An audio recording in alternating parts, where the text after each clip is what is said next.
तीसरे प्रश्न को ये जो किया हुआ है, ये सर्वेश पांडे उत्तर प्रदेश वालों ने किया।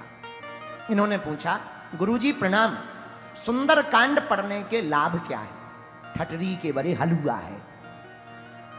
चलो अब लाभ तो मैं जान नहीं है, क्योंकि आदमी बिना लाभ के कुछ करता ही नहीं। महाराज जी बड़ा उल्टा जमाना है, गुटखा बिना लाभ के खाएगा पर भगवान की भक्ति लाभ से ही करेगा। लुगाइयों से इलू इलू बिना लाभ के करेगा, भले ही संपत्ति बिक जाए लेकिन भगवान की भक्ति तो लाभ से ही करेगा। क्या गजब के उल्लुओं से पाला पड़ा है। देखो तो तुम, क्या जमाना आ गया। लवेरिया बिना लाभ के करता है लेकिन भगवान की भक्ति तो करेगा लाभ से। फिर भी तुमने पूछा है तो सुनो, 5 लाभ हैं सुंदर कांड पढ़ने के। अर्पित जी आप भी पढ़ते हो, 5 लाभ हैं। कौन कौन बताओ, बताओ। अच्छा बताओ कौन कौन। अरे तुम ऐसा उत्तर दे सकते, गुरुजी हम ही को बताना होता तो तुम्हारी कथा में हम 6 घंटा बैठते हैं, ऐसा भी तो कह सकते हो है? लेकिन तुम्हें आता ही नहीं उत्तर। तुम तो बहुत गजब के आदमी हो, कोई भी आए ताली बजाओ तुम तुरंत देखो वो बजा दी। गजब के आदमी। अभी कोई गायक आएगा तुम उन्हें ताली बजा दो, कोई नेताजी आएंगे उन्हें ना ताली बजा दोगे, कोई आएगा हिंदू राष्ट्र बनाएंगे तुम कहोगे हाँ बनाएंगे, चलो बाहर में गाओ, अभी तो बजा लो ताली। अरे भाई 5 लाभ हैं सुंदरकांड पढ़ने के। कितने बोलो, कितने? पहला लाभ क्या? जो भी सुंदरकांड का पाठ करता है उसे पहला लाभ मिलता है, संकट में फंसा हो तो वह निकल आता है। अच्छा, सुंदरकांड में किसी को निकाला? हाँ, किसको? हनुमान जी ने विभीषण जी को निकाला। विभीषण जी ने अपने मुंह से स्वयं कहा, जिमि दसिन निमहो जीभ बिचारी। हनुमान जी जैसे दांतों के बीच में जीभ रहती वैसे हम रहते हैं। हनुमान जी बोले चिंता मत करो, तुम दांतों के बीच में जीभ बनकर जैसे फंसे हुए हो, अब डॉक्टर आ गया है, दांतों को एक एक करके उखाड़ेगा। हाँ, कुछ ही देर में डॉक्टर आने वाले हैं, एक भी दांत नहीं बचेगा। अच्छा, कई बार देखना तुम जीभ को, जीभ बड़ी कोमल होती, दांत बड़े कठोर, और हमेशा जीभ दांतों का सपोर्ट करती। खाने का अन्न दांतों में फंस जाए तो जीभ तब तक शांत नहीं बैठती जब तक निकल नहीं जाता। लेकिन दांत इतने खराब होते हैं कि अगर खाने के बीच में जीभ आ जाए तो वो बिल्कुल भी दया नहीं करते, तुरंत कट उड़ा देते हैं। विभीषण जी बोले यही हाल हमारा है, हम इन राक्षसों का बड़ा सपोर्ट करते हैं, रावण का, राक्षसों का, लेकिन इन्हें जब भी मौका मिलता है तुरंत काटते हैं।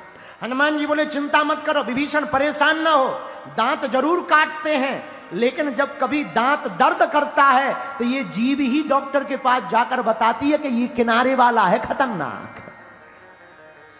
और डॉक्टर पे क्या करता है, संसी से पकड़ के उखाड़ कर फेंक देता है। अब तुम चिंता मत करो, डॉक्टर आने वाले हैं। बोले कौन? बोले राम जी जैसे डॉक्टर आने वाले हैं जो लंका में रहने वाले राक्षस रूपी दांतों को उखाड़ फेंकेंगे। ये पहला लाभ है, संकटों से हनुमान जी बचाते हैं। क्यों बचाते? क्योंकि हनुमान जी ही स्वयं संकट कटे मिटे सब पीरा, जो सुमरे हनुमत बलवीरा। हनुमान जी का परिचय क्या?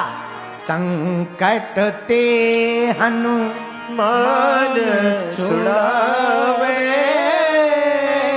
मन क्रम बचन ध्यान जो लावे। हनुमान जी का परिचय।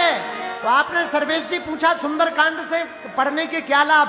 पहला लाभ, संकटों से बच जाओगे, संकट से बच जाओगे, निकल आओगे। दूसरा लाभ सुनो, संकट से बचने के साथ साथ सुंदरकांड का जो नियमित पाठ करता है उसके घर में कैसी भी प्रेत बाधा हो, सुंदरकांड के हवन करने से और पाठ करने से वो प्रेत बाधा भाग जाती है। अच्छा, प्रेत बाधा क्यों भगेगी? क्योंकि हनुमान जी महाराज का नाम ही ऐसा है, भूत पिशाच निकट नहीं आवे,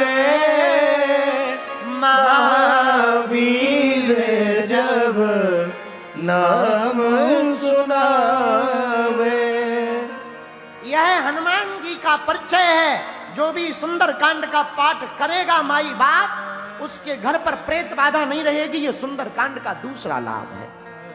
तीसरा लाभ सुनिए, किसी का आत्मबल बहुत कमजोर हो गया हो, कॉन्फिडेंस लेवल, और अपने कॉन्फिडेंस को बढ़ाना चाहता हो, आत्मबल को बढ़ाना चाहता हो, हम व्यासपीठ से बोल रहे हैं, बिल्कुल भी झूठ नहीं बोल रहे हैं। माई बाप, कोई बच्चा बहुत आत्मबल से कमजोर हो, आत्मबल उसका बहुत जीरो हो गया हो, ऐसे आदमी को सुंदर कांड प्रतिदिन पढ़ना चाहिए, क्योंकि इसी सुंदर कांड में हनुमान जी अपने बानरों के भरोसे को बढ़ाते हैं कि तुम चिंता मत करो, कोई नहीं लंका जा रहा, हम लंका जाएंगे। जो सबसे विचित्र काम, कठिन काम था, लंका उसकी, सिक्योरिटी उसकी, जला करके हनुमान जी आ गए, वो हनुमान जी ने कर बतलाया है, इसी सुंदर कांड में किया है। तो अगर आत्मबल को बढ़ाना हो, कॉन्फिडेंस लेवल को बड़ा करना हो, तो सुंदर कांड का पाठ करना चाहिए। चौथा लाभ, अगर किसी को रोग बहुत परेशान कर रहा हो, दवा काम ना कर रही हो, ध्यान रखना, जब दवा काम ना करे, इसका मतलब ये नहीं है कि तुम भटा खाओ, पेट दर्द करे और फिर सुंदर कांड पढ़ो। ना ना ना ना, दवा काम ना करे तब सुंदर कांड पढ़ो। तब हनुमान जी क्या करेंगे? नासे रोग हरे सब पीरा, जो निरंतर हनुमत वीरा। हनुमान जी महाराज का काम है रोगों से मुक्ति देना। जो भी सुंदर कांड का प्रतिदिन पाठ करेगा माई बाप, उसको ये चौथा लाभ होगा। सर्वेश जी, आपने पूछा सुंदर कांड के लाभ क्या है? अनंत लाभ है। पांचवा लाभ और सुनिए, क्योंकि पांचवा कांड है तो 5 लाभ बताएंगे। पांचवा लाभ, अगर आप सुंदर कांड नित्य पढ़ते हैं तो कुछ मिले या ना मिले, हनुमान जी को जैसे लंका में भक्ति मिल गई, तुम्हें भारत में भी भक्ति माता प्राप्त हो जाएगी। हनुमान जी ने लंका में भक्ति माता को खोजा, मां जानकी भक्ति है। और मेरे पागलों, जब हनुमान जी लंका में भक्ति को खोज सकते हैं तो हम लोग भारत में भी भक्ति माता को पा सकते हैं।